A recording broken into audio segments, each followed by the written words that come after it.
So today we pursue the question, why stimulate the second turn of the cochlea? So this includes questions like, how does the apical region differ from the basal?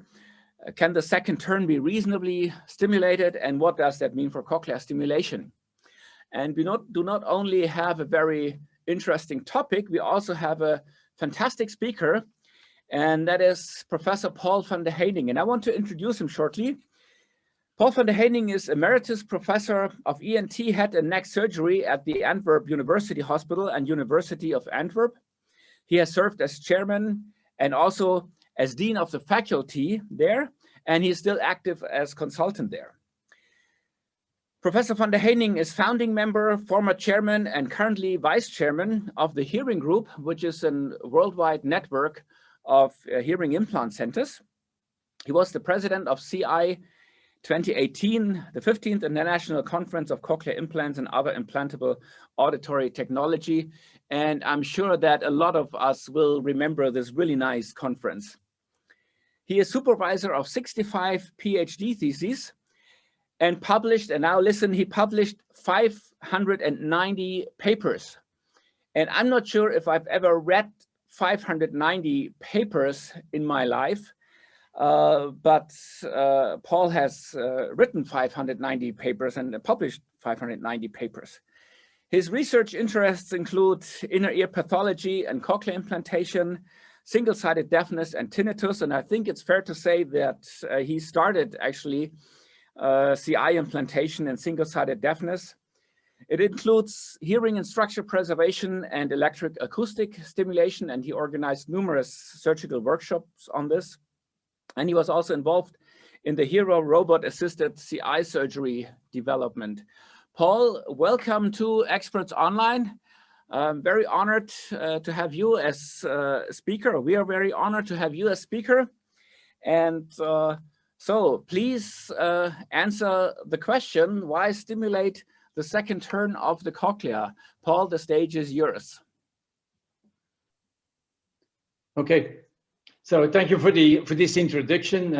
It's a pleasure to be on screen, and unfortunately we cannot meet each other in person, but it is still a good thing that we can communicate and that it is possible to make these type of meetings and discussions. Before I start, I want to emphasize that, of course, the work that I'm presenting and also those 590 publications, this is a teamwork. This is teamwork for a lot of collaborators, and in particular, when we are addressing this topic on is it really warranted to use long electrodes to do deep insertions and to stimulate a second turn, I want to express my thanks to the fantastic scientific contributions of my co-workers. Katrien Vermeijeren, Andrea Kleinepunter, Griet Mertens, Vincent van Rompuy, Topsakal, Vedat, and also from UNC, David Landsberger. Thanks to them, it was possible to develop this research project and trying to give an answer, what is the added value of putting electrodes in the second turn of the cochlea. When we look at the cochlea, as we all know, the cochlea has 2.5 turn, and there is a tonotopic distribution, and each place in the cochlea, each place at the organ of Corti is dedicated to a specific frequency. And Greenwood made a mathematical function of it, the Greenwood function. And by this function, you can assess which part in the cochlea corresponds to which frequency. And this is not just the insertion depth, not the length of it, but in terms of depth angle in this cochlea. And this we will define as the place-dependent stimulation. This is a particular place that you stimulate and corresponds to a particular frequency. And if you use stimulation rates not just the place, not the corresponding frequency, but also the stimulation rate, the rate at which the electrical pulses are delivered at a particular point. If they are at the right place according to this Greenwood function, we speak about frequency following stimulation. Also in normal nature, also for acoustic stimulations, the first turn, the basal turn, will handle an acoustic signal as an envelope, but at the second turn, then the fine structure is followed by the hair cells as delivered by the acoustic stimulation. And so especially in this area, when we deliver electrical pulses according to the fundamental frequency with phase locking of the electrical stimulation, we speak about frequency following stimulation. Now, already in 1996, Medel developed and brought on the market 2 electrodes. First, the standard, and then afterwards the FlexSoft of 31.5 millimeters. These electrodes allow deep insertion into the cochlea and reaching the second turn. And so the 3 apical electrodes will stimulate the apical region. As you see on the right lower corner, the picture with the red dots. Professor Hochmeier, CEO of Medel, published in 2003 her rationale, her ideas why Medel opted to make these electrodes, why she was convinced that stimulating the second turn would add to the audibility of cochlear implant patients. However, when we look 15 years later, publication of hearing research and an overview of all the available electrodes, we see that still only Medel provides long electrodes. And maybe apart from technical and productional aspects in which I will not embark on, maybe there was not enough belief or evidence that stimulating the second turn indeed provides additional audiological benefit to the patients. And that's why we did this series of research to explore where it is warranted, where it is worthwhile stimulating in the second turn. Let me start already with my conclusions of this series of experiments, because that will be easier to know where we are aiming at with all these different experiments. Our first conclusion is the following. If you want that your patient perceives low frequencies, low means under 300 Hertz, which is necessary for prosody, which is necessary to know the difference between male and female voices. If you want that the patient can perceive these low frequencies and that also the sound is nice and clear, you can only realize this by stimulating in the second turn and using this low frequency following stimulation algorithm. The second is, if you use in the apical turn this frequency following stimulation, then this will improve your speech in noise perception. And it will also improve the appreciation of musical quality by CI recipients. There's a practical aspect. Not everyone has the same size cochlea. Size of cochlea may vary by 50%. And so first you have to measure an individual cochlear size and then choose accordingly the appropriate electrode length so that you're sure that you are in the second turn. And at last, this allows also to look at this better frequency to place match. We call this now anatomy-based fitting. And there are a number of indications that this might improve speech recognition in a certain subset of patients. These are the main conclusions. I divided it in 4 parts of experiments. The first part concerns the spiral ganglion.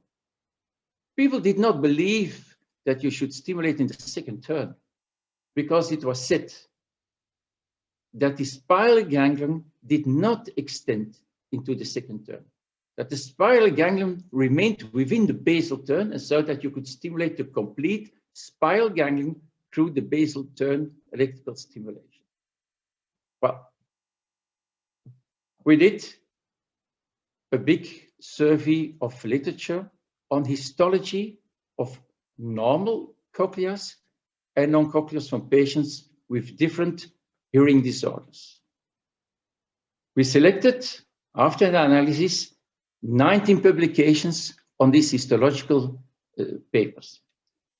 And we found, by looking at the spiral ganglion, here you see the spiral ganglion at the apical part, at the middle part, and at the basal part, that the spiral ganglion, and here you see a figure of it, that the spiral ganglion has a part within the second turn, and that this accounts for 25%, 1/4 of all the spiral ganglion cell bodies within the second turn.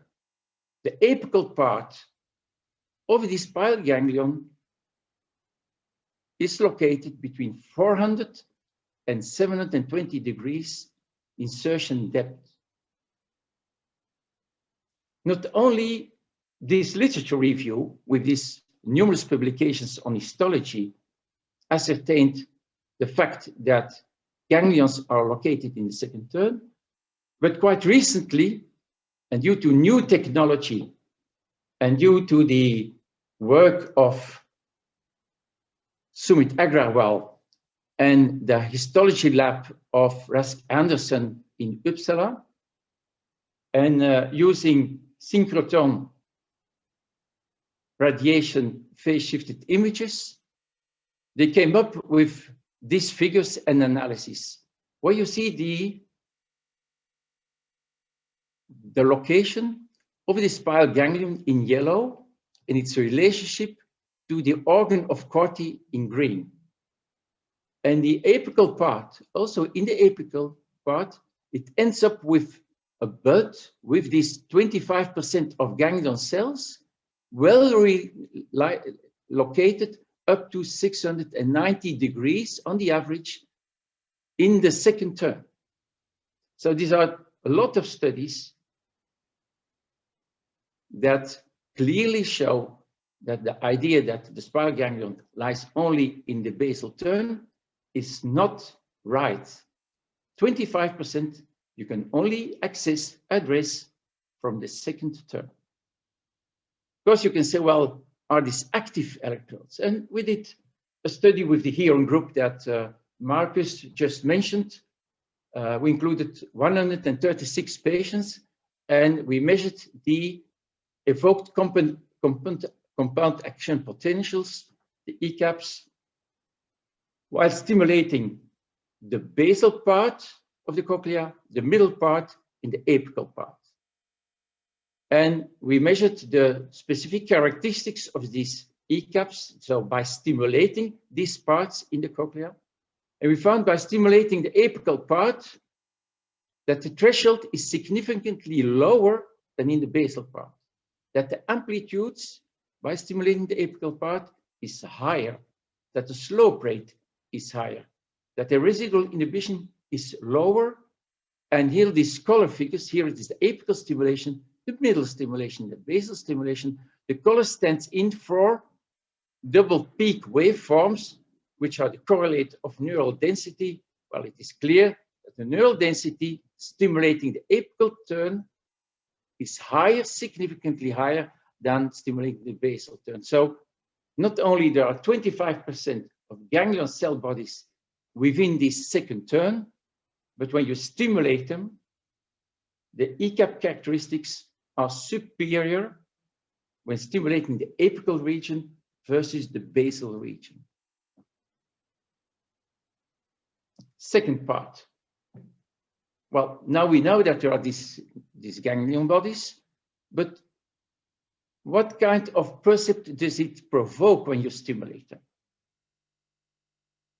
In the first experiment with multidimensional scaling, and that means that we used a long electrode, 31 millimeter, and we're stimulating each electrode separately, and we asked the patient to compare his percept with what he was hearing, and whether it was different when stimulating electrode 12 versus 11, 11 versus 10, 10 versus 9, 12 versus 1, 12 versus 2, and so on, the whole combination, to ask the patient, do you hear something different?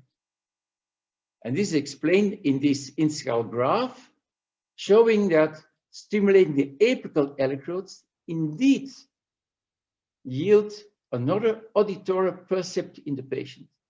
It is something different, another one. So we want to find out what is different, what in particular makes a difference stimulating the apical part versus the basal part. Marcus mentioned it already. In 2003 and 2004, we started with implantation patients with a single side deafness. So we had patients that had a normal hearing from one side and a deaf ear implanted with a cochlear implant in the deaf side. And I'm not going to discuss the advantages of it at this moment, but it yielded, or it provided, a very unique psychoacoustic experiment. Indeed, we could stimulate electrically in the deaf ear and ask to the patients how they compared the sound with normal sound in the normal ear. This was not possible before. We didn't have these patients. And with these patients, we could do a set of pitch matching experiments.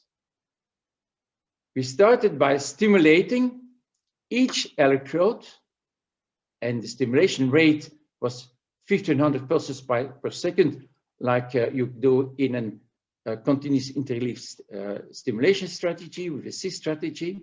So we stimulated each electrode, and then we asked to the patient in the normal ear to adapt the frequency, to adapt the tone, so that it would be equal to the frequency that they heard in the stimulated ear. What are the results? Here in the x-axis, you see the insertion depth. So this is the basal turn, and then from here on starts the second turn. And this is the perceived pure tone frequency of the patient. And you see that once the patients hear electrodes activated in the second turn, in this part, they also score the perceived frequency lower than in the other parts. So in order to get low frequency percept, it was necessary to stimulate the lower part. So indeed, by stimulating this lower part, it yielded something different. Well, what we expected or we hoped for, low tones.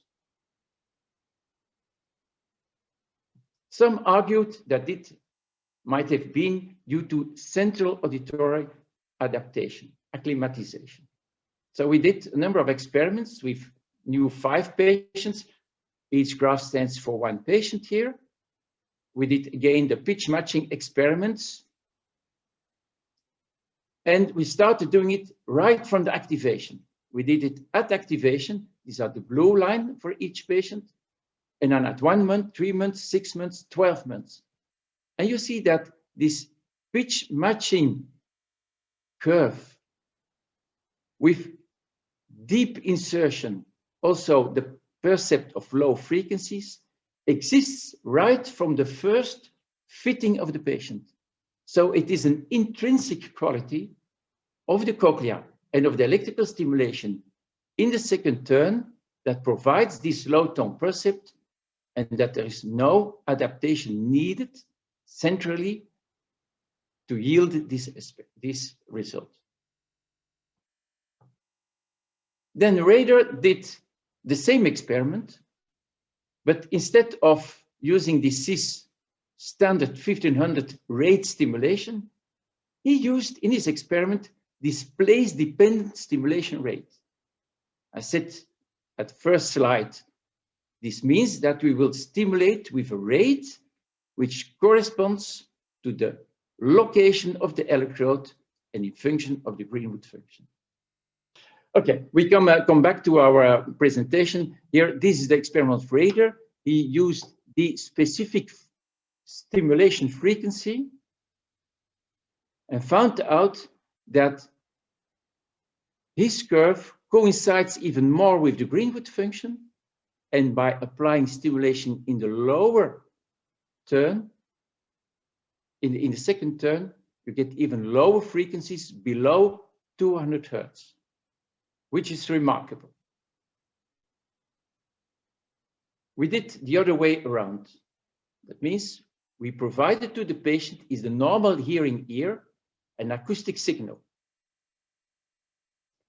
And we asked to the patient for a particular electrode to change the stimulation rate and to try to mimic the same frequency.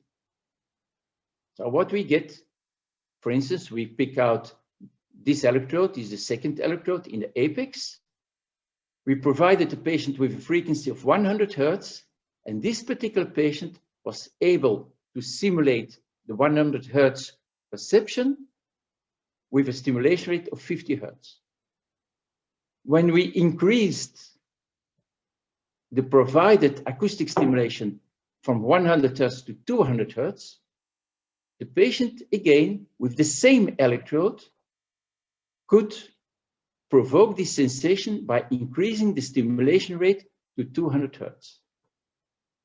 And that we did for all the electrodes and for the different frequencies.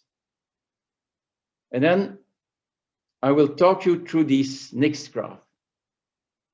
Here you see again the cochlea with the blue dots for the basal electrodes and the red dots for the apical electrodes. In the graph here, in the x-axis, these are the frequencies that are provided to the normal hearing ear. 100 Hertz, 200 Hertz, 300 Hertz, 400 Hertz.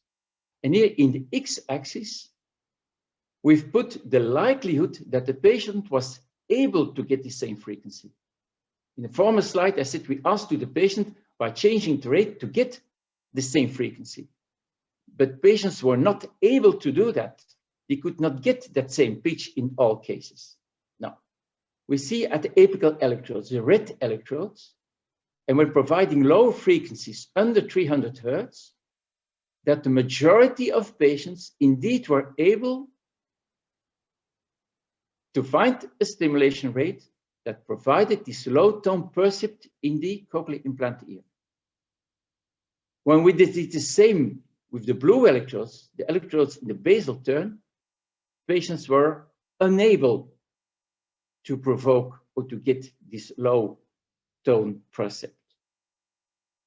However, when we wanted to mimic or to duplicate the 400 Hertz of high tones in the apical electrodes, well, most patients were not able to do it, whereas the electrodes in the basal turn now were able to provoke these high frequencies.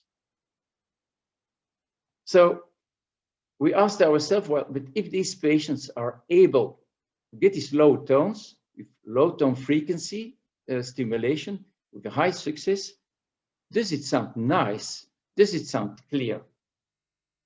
At the left panel, you see the joint results, and warm colors is better, is clean, and cold colors is more noisy. Electrodes 1, 2, 3 are the apical electrodes.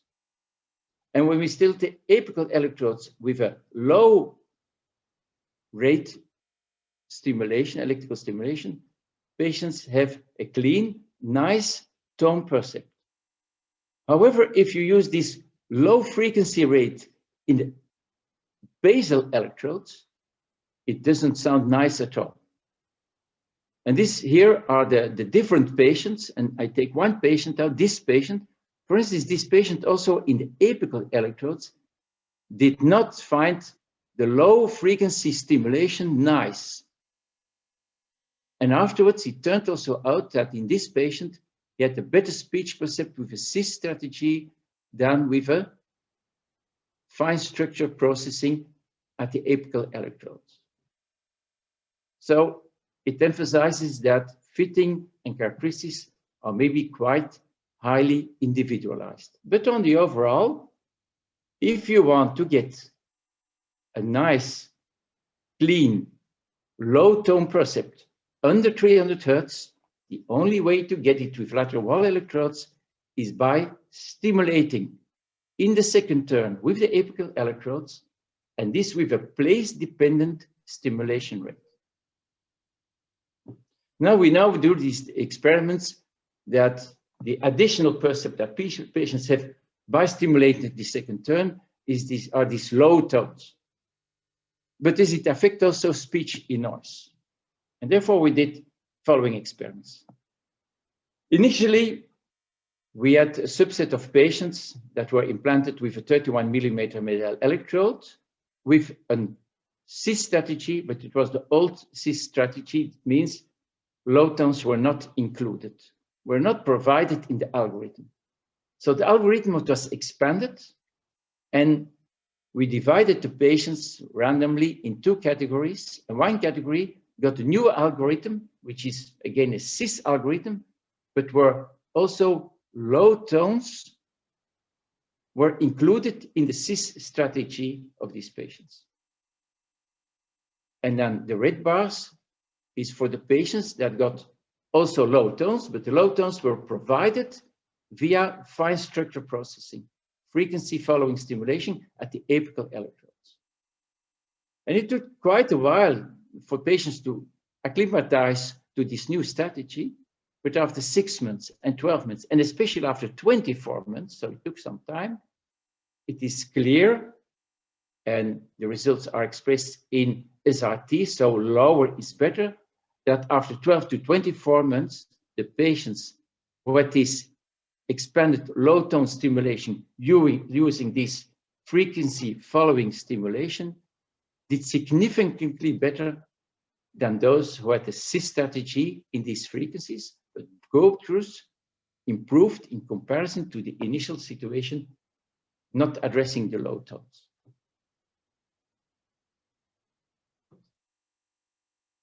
This is work of UNC Chapel Hill in the States, and they did a prospective randomized trial using whether a long electrode, a standard 31.5 millimeter electrode, or a medium 24 millimeter electrode.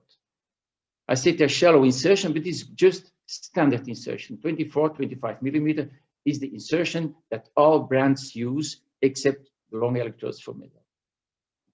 And in their results, they show that there's significant better results after 12 months using long electrodes. And quite recently, 2020, they published their results in the laryngoscope on a 4-year follow-up of these 2 cohorts of patients. And still, the benefit of long results prevailed over the results of the medium electrodes. So the benefit remained stable and results remained stable over this 4 years time.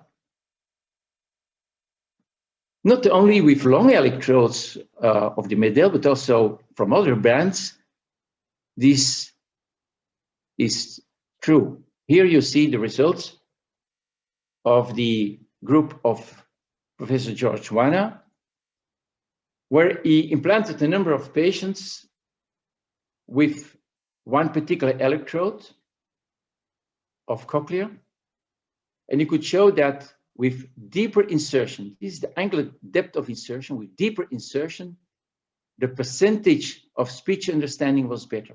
He got this variability of insertion depth, although they did not reach 720 degrees, but with this variability of depth, this was due to the variability of the size of the cochlea.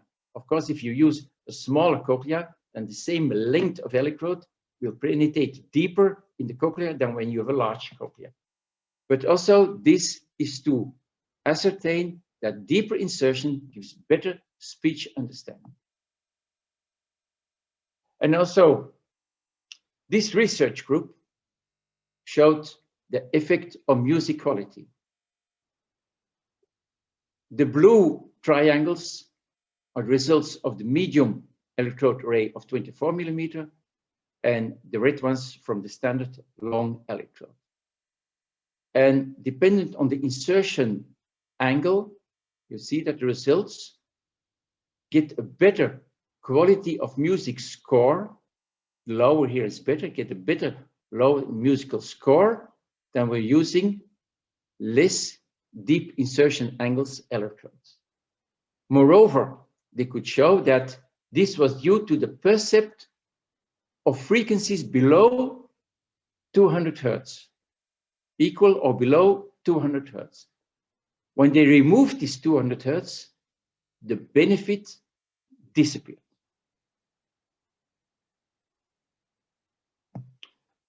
Now we know at this stage that there are neurons in second turn. The stimulating second turn provides us with low frequencies, which can sound nice if you do frequency following stimulation, and that improves speech in noise and also music quality.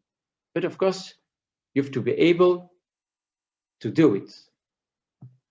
And I think everyone, most of us, knows this famous series of temporal bones of the Histological Lab of Uppsala of Rask Andersen, with his 216 cochleas, showing that there are small cochleas and large cochleas, and many studies before that and after that showed that you get up to 50% of variability of the cochlear duct length from 24 to 36 millimeters.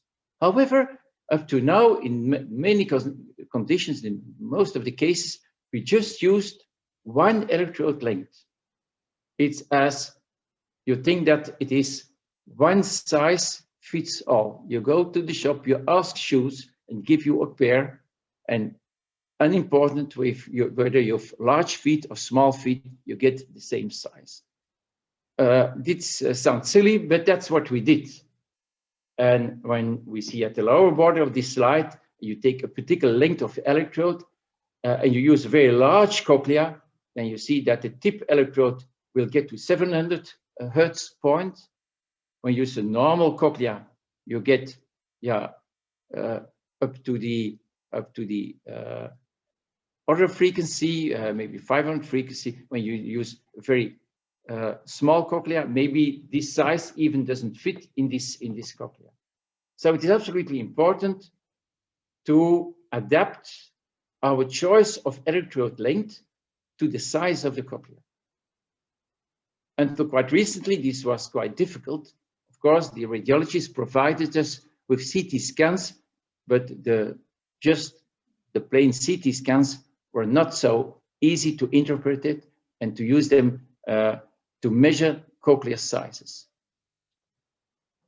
Autoplan is a planning software now provided that will load the actual stack of high resolution CT scans, and that provides you a way of, in an easy and in a few minutes, in an easy way, in a few minutes, to reconstruct the cochlear view of the cochlea, in which you can measure the length of the cochlea, which we will call A, or the width of the cochlea, which we call B. Initially, Escudé and afterwards Alexiadis provided a formula that with the length of the electrode, you could figure out what is the cochlear duct length using only one size A. For long times, this provided quite beneficial effects and estimations of the cochlear size. But recently, the group of Schurzig developed a new formula, the elliptic circle approximation formula, that included in this formula not only the length, but also the width of the cochlea. And we in Antwerp, we could show that using this formula, there was a much better intra and inter-rater variability. And moreover, this formula provided a much more precise estimation, prediction of the insertion depth of the electrode when applying specific data of this planning software. I enlarge a little bit the results of this particular cochlea. So you get the diameter of 10 millimeter here and a width of 7.2. And the calculation, now standard in the Autoplan, uses the elliptic surgical approximation formula. And with this particular data, you get before you the different electrodes that you can choose. And you see for each of the electrodes, their insertion depth. This first line is particularly done for this size cochlea, the size for the 2 turns insertion, 1.5 turns insertion, 1 point insertion. Moreover, for each electrode, each bar is an electrode, for each electrode, you can find out what is the corresponding frequency, location frequency matched rate that you maybe can use if you want in your anatomy-based planning.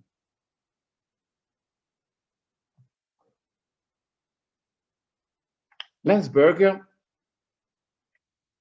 measured the location of different electrodes for different electrode arrays and for different electrode array lengths, whether the default field frequency allocation, that's what the manufacturer provides standard for each electrode. When you apply that, how far away this is from the frequency place, matching place, or in another word, what is the frequency shift that occurs when using this electrode and using the default allocation frequency? What is the frequency shift that occurs when using the different electrodes? So it gives you an idea to use other words instead of frequency shift or frequency to place mismatch. It's also called pitch place mismatch. So you have an idea of the mismatch between the green here is the map, the physiological map. Here they use the spiral ganglion map from Stakhovskaya. And when using a long electrode, and this is the pink one, a long electrode, and this data from Antwerp, superposed on this figure by Landsberger. If you use long electrode, you see that the mismatch is nearly nil. Whereas if you use shorter electrode, you get the stretch of the frequencies and you induce this unwanted frequency to place mismatch. A very recent publication from the UNC group also shows this mismatch. In the y-axis, you see the absolute frequency to place mismatch in semitones, and here the different electrodes they used in a series of patients. Using shorter electrodes, there was a larger mismatch than using the longer electrodes. And then, of course, the last part, does this matter to your speech understanding? In the work of USA of the University of Antwerp, in a retrospective analysis, we saw that during the evaluation at 6 months, a larger frequency shift yielded worse results. And also with CNC word scores in this publication of UNC of Chapel Hill, you see that there are more semitone, with more semitones shift, you get a less optimal result in speech understanding. Of course, these are results of 6 months. These are preliminary results. The group of UNC published afterwards that they could not replicate this result in all the patient population. So maybe not all the patients can have a benefit from it. And also in our Antwerp trial, we saw that this significant correlation disappeared at 12 months, maybe to adaptation, maybe to other effects. But anyway, this is where we are at this moment. Is it worthwhile to stimulate in the second term? Yes, it is worthwhile. First of all, there are a lot of neurons that you should not ignore, of course. And by stimulating this apical part, this second part, you will provide to the patient this important, clear, low frequency percept. And by doing so, you will improve speech perception in noise, and you will improve the music quality in CI recipients.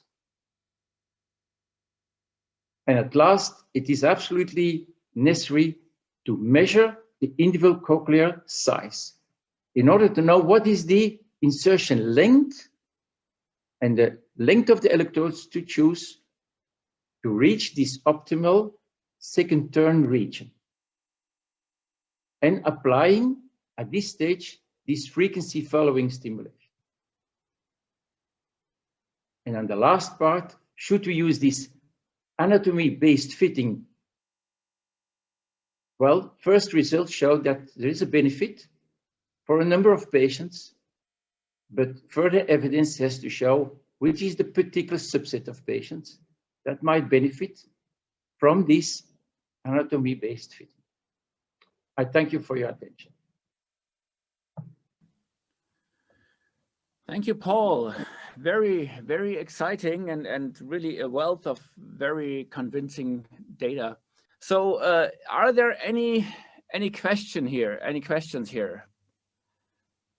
Please raise your hand if you want to say something or put it in the chat.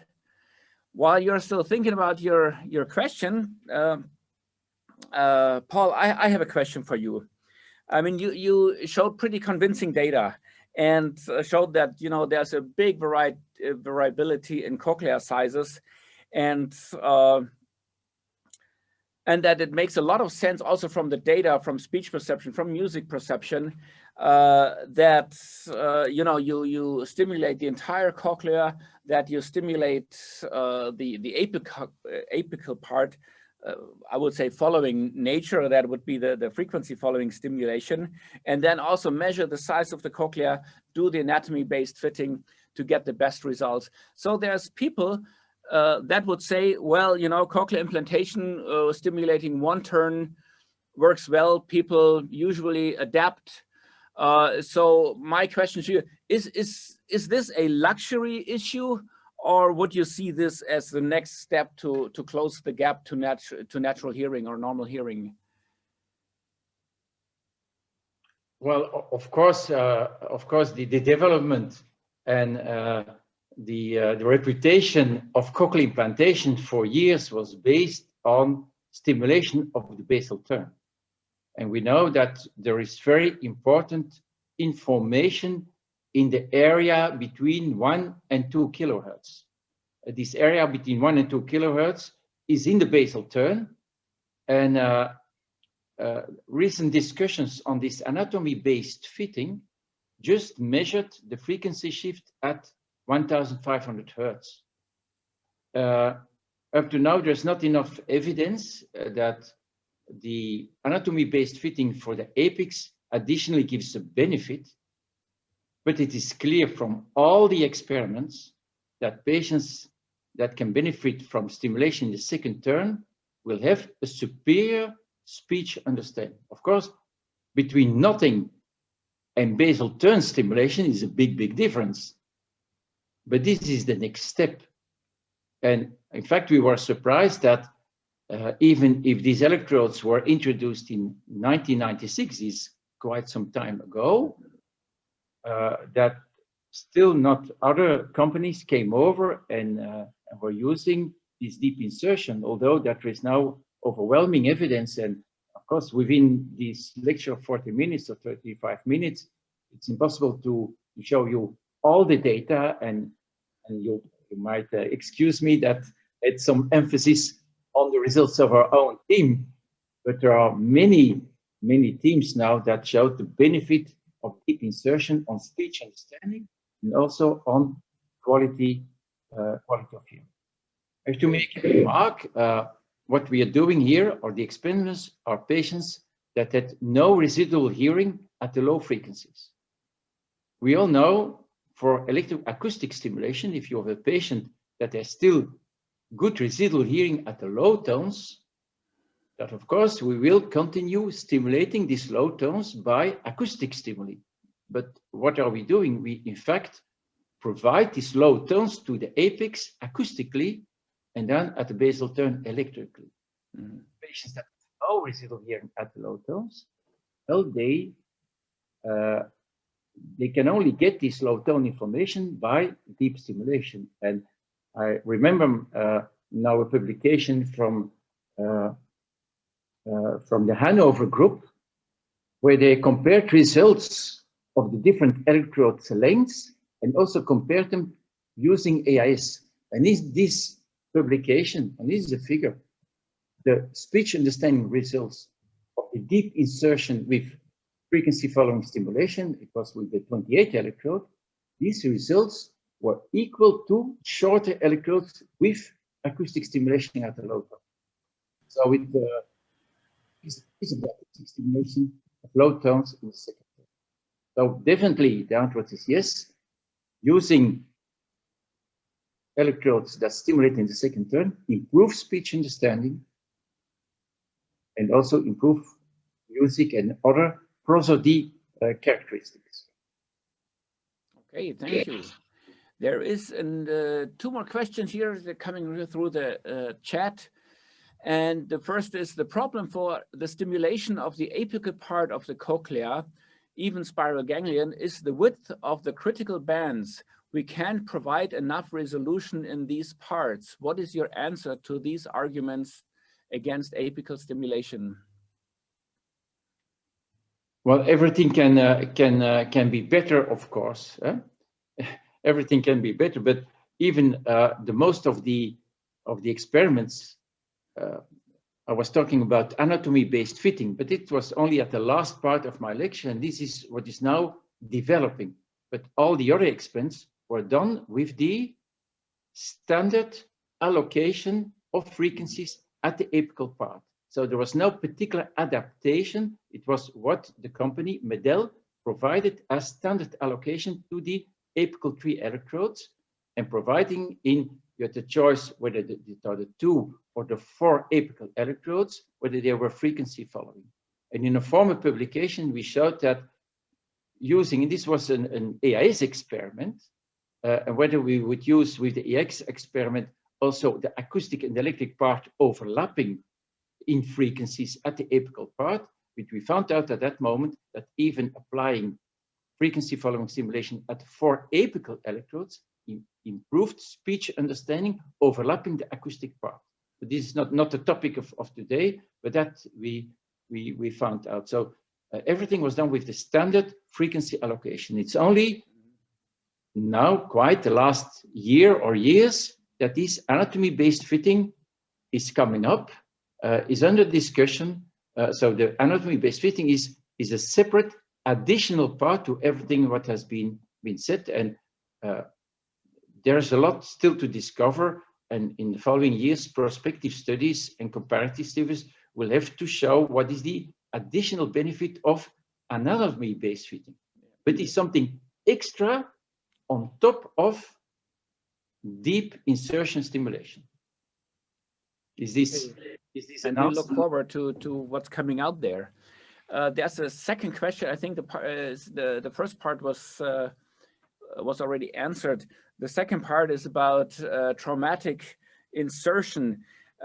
Is the scala tympani size big enough to accommodate the electrode in the apical region, or will an electrode that is inserted cause excessive damage? What is your experience here? The aim to be able and to be less traumatic is another topic that we did not address now during this lecture. But a lot of research is done on how to introduce an electrode without damaging the organ of Corti. There's a lot of evidence showing that if you do not damage the organ of Corti, even if it are patients with no residual hearing, the end results will be better. This is proven over and over with the different brands of electrodes. But we saw in many publications, very experiments or analysis, that lateral wall electrodes, and a particular the very flexible lateral wall electrodes, once introduced in the scala tympani, remained in scala tympani, whereas other types, more stiff electrodes, had a tendency in some studies up to 50% to end up in the scala vestibuli, and so damaging the basilar membrane and the organ of Corti.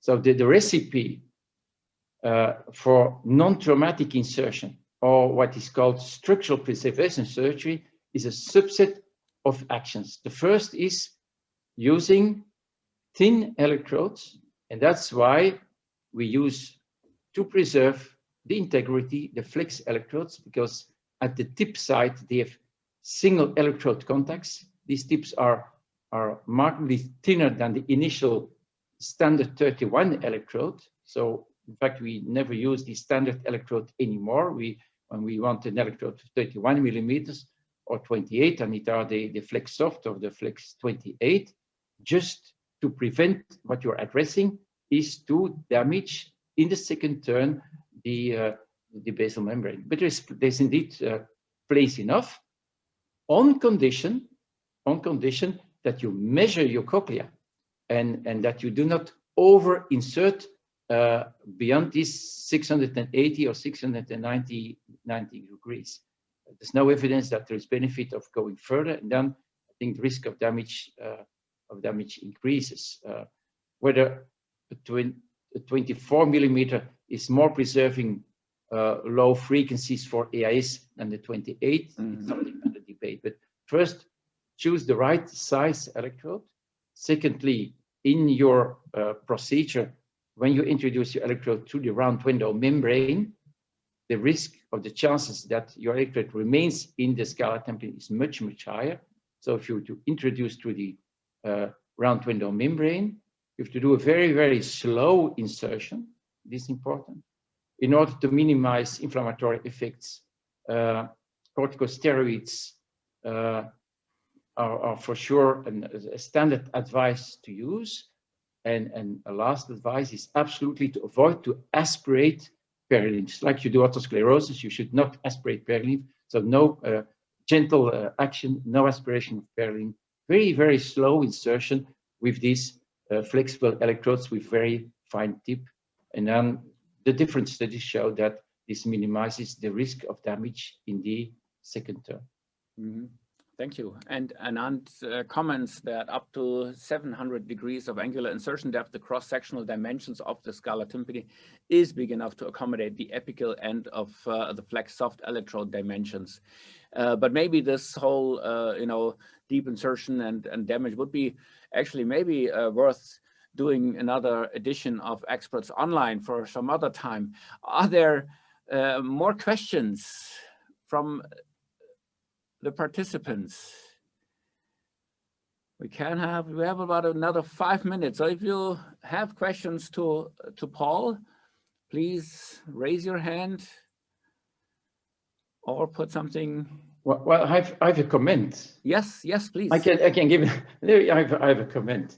It is clear that everyone, and so every patient is a little bit different, and individual medicine also in this respect pays off. This starts by measuring the size of the cochlea in a very precise way. Secondly, to make the appropriate choice of electrode length. 3, of course, to do the delicate surgery. This is no variability. You should do that in every patient, but also to prepare your patient in an optimal way. And then once the patients are implanted, also the algorithm that is applied, we have to find out what is the best algorithm for the patients. You've seen in this experiment where the sounds were clear or not, that one particular patient had better results not using the frequency following stimulation at the tip, but with a CIS strategy. So this is also variability. And as it looks now, probably also with the anatomy-based fitting, there will be subsets of patients that have more benefit from anatomy-based fitting then there will be others. And this lecture, we did not open the whole discussion of electroacoustic stimulation, but especially for acoustic stimulation, electroacoustic stimulation, it is important to know to which frequency the acoustic part is useful and where to place our electrode. So it is even more critical in the discussion how to fit and how to choose your electrode in patients with residual acoustic. But definitely individualized CI, measuring the size of the cochlea, choosing the optimum length electrode and then doing anatomy-based fitting is probably the icing on the cake of really following nature, and in this case, really up to the individual anatomy. There is just one more question that is a bit off topic. Do you think cochleostomy insertion causes less trauma than round window entry, less chance of migration? Actually, I don't want to go into this as this does not, touch the second turn of the cochlear stimulation. But we can do another session on Experts Online and going really into atraumatic cochlear implantation and hearing and structure preservation, and we will have a session on that in the future. Thank you very much. Thank you, Paul, for this really, really interesting presentation for all the data. And I also want to thank the team in the background here that made it possible, that everything went smoothly. And I do suggest some further reading, and that is on individualized cochlear implantation. Again, this is a blog article from Professor Paul van der Heyning, and you find it under blog.medel.pro, and my team has also put the direct link in the chat. So Paul, thank you very much. Dear participants, thank you for your interest and your time.